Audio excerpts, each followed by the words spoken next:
The slogan of the Tunisian revolution is jobs, dignity and freedom. So we're fighting for this, for jobs, for dignity, for freedom. My name is Ahmed Massoud. I'm Tunisian. Alors je m'appelle Marianne Barasconi, je viens de Nice en France. Mon nom est Maslow et je suis basé au Sénégal. I'm Aya from Gaza and Palestine. اسمي سفيان من تونس من ولاية قفصة. My name is Claudia Campero. I'm from Mexico City. Well, being here in Tunis for the World Social Forum, I think it's a great opportunity to discuss further what true democracy is about, what dignity is about, and it's certainly a chance for more diversity and more understanding amongst cultures. So it's a great opportunity.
Briefly, because I want to show solidarity with revolutions that fight against injustice, and also I want your solidarity with my issue, so that we can live hopefully in a just world. Écoutez, que davantage d'alternatives soient proposées. Parce que contester c'est bien, mais proposer des alternatives aux problèmes des communautés locales, c'est extrêmement important.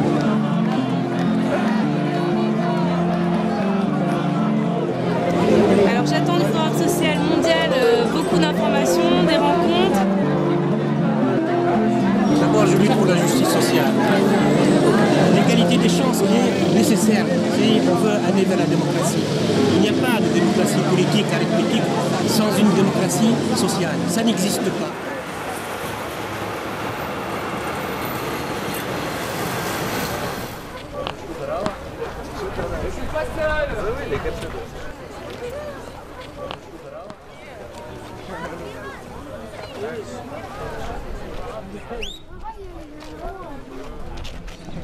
Okay, my name is Mohammed Saif Abu Naga. I'm part of the Egyptian Social Democratic Party. I come from Egypt, and I came here basically to join the World Social Forum by an invitation from the Friedrich-Ebert-Stiftung. I am Roberto Vicio from Uruguay, and I work in the Secretariat of Social Watch. The importance of the World Social Forum, well, to meet other people from different parts of the world, which lots of differences in ideologies, in beliefs, in where they come from, in cultures, but still feeling a sense of community and communication and common struggle and solidarity. I think this is extremely important because, well, in a way, even though that is a personal experience, it's thousands of people from around the world that are having this personal experience and which then are going home and communicating and so on.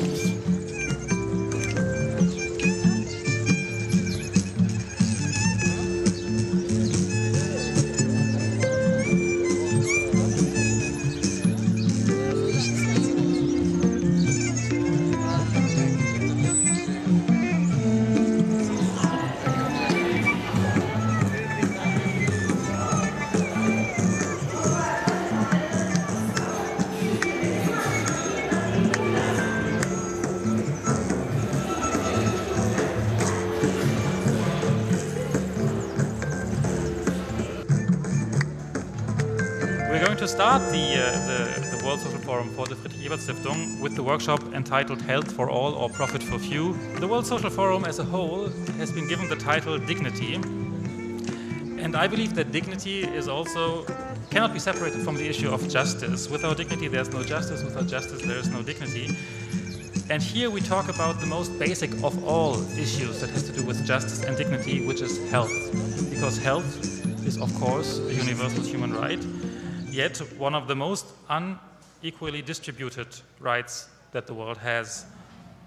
The issue of health for all is the business of everybody. Universal coverage for health is within our reach. Why are we not getting health for all just yet? It is because of patent protection. The reality today is that there are a number of medicines which are not patent protected and people are still not getting it. We must remember pharmaceutical industry is for-profit industry. Interest, money. What are the development alternatives that include a feminist perspective for what we envision as a new era? This session is about what we've called just transitions. So how is it that we're going to transition toward this new era, toward a new paradigm? And I think all of us on this panel do not see this as a linear approach.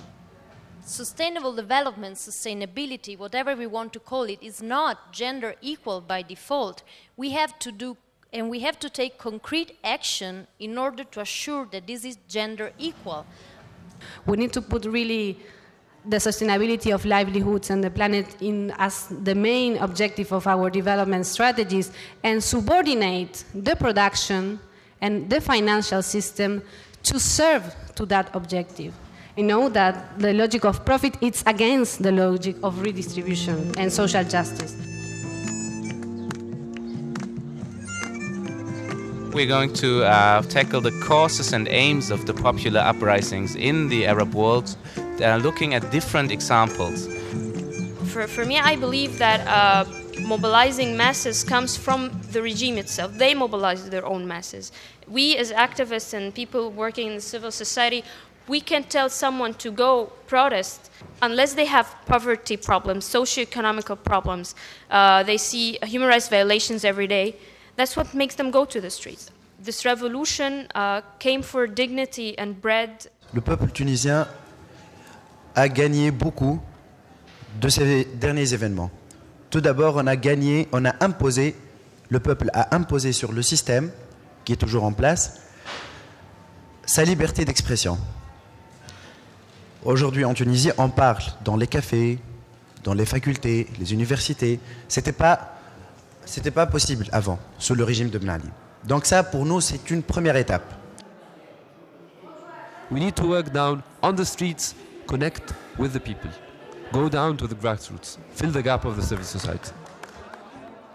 In other words, we need the democracy outside of the box, not only inside the box. And this means that the grassroots and the youth of our countries are really capable of having some sort of genuine change in their lives towards genuine welfare and real welfare. Not just procedural democracy or procedural participation. No, genuine, effective participation.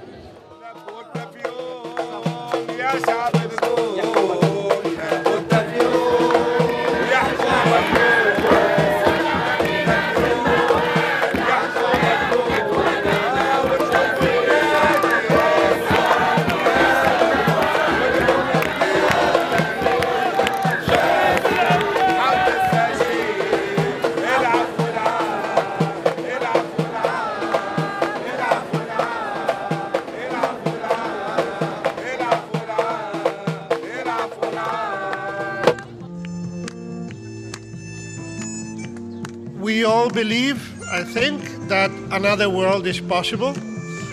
This panel is a little bit about how does it look like. Coming here to Tunis with the promise of another world being possible, being able to be realized by all this energy we see here in Tunis among all the discussions. And here's the opportunity. Here's the opportunity to make that paradigm shift. Why go Why go to the authorities? Because they cannot solve this problem for us. The solution requires something that goes to the core of what produces and reproduces this system that generates not just income inequality, but various group inequalities as well. We need an agenda, a framework, not just a discussion on goals and a competing agendas between health or education. We need to tackle the structural issues.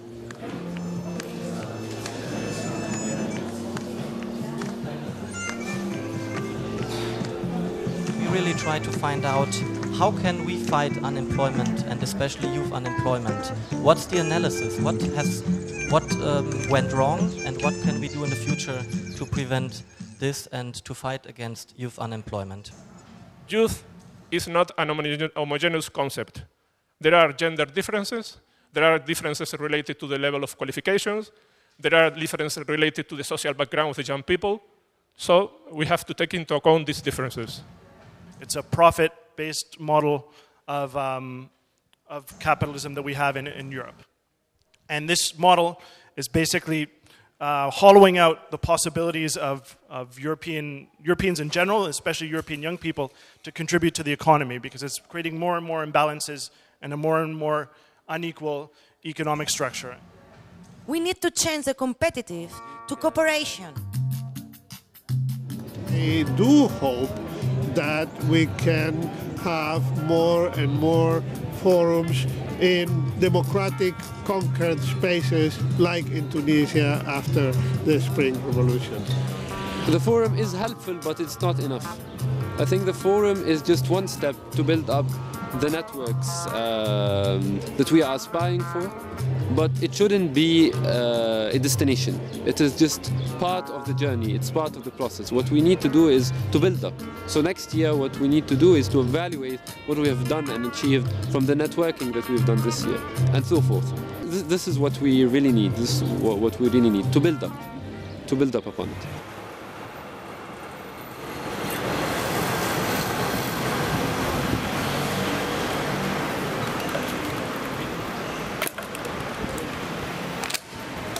All of you here today are working in different places, at the Friedrich-Ebert Foundation, in trade unions, in NGOs and other organizations, and you are working to achieve a common goal, improving the living condition of people here in Tunisia and throughout the world. For this, I would like to thank you personally and on behalf of Germany's Social Democrats. A better world is possible, and this conviction is our common vision. Thank you.